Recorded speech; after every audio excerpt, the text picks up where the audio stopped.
The idiocy of the visa system, the again part of the Home Office nonsense, the misery that it makes for school trips to this country, let's say from the EU, the reassurance that was given by Rishi Sunak and others that this would not be happening, and yet it is.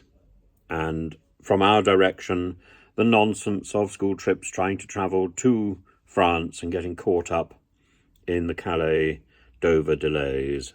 Again, the idiocy of this.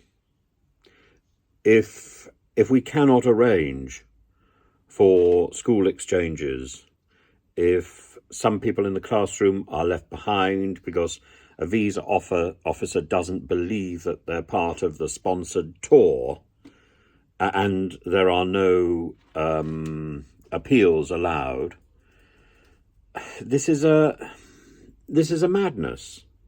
The same sort of madness exists in applying for a rail card. It turns out. Students apply for a rail card. It should be a simple, straightforward process. Oh, no, it isn't. Oh, no, you need to have your application stamped by your school. The school doesn't want to stamp it.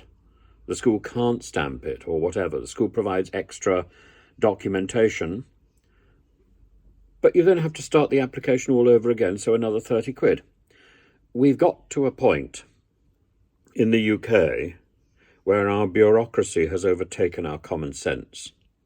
I don't think it's something that happened with Brexit. I think it was already starting about 20 years ago. I lay the finger of blame on Mrs. May, frankly.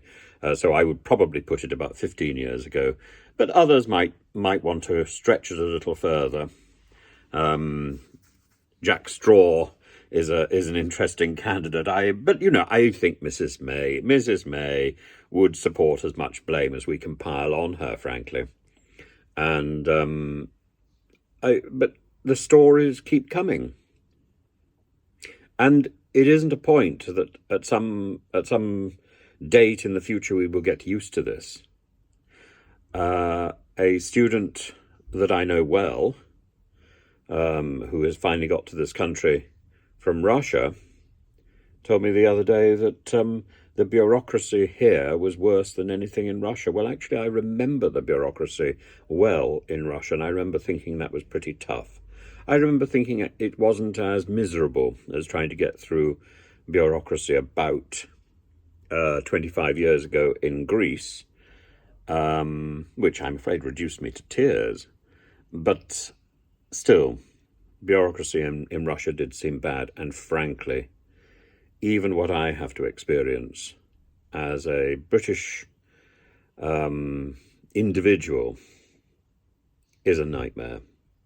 So what a foreigner experiences here must defy all levels of misery.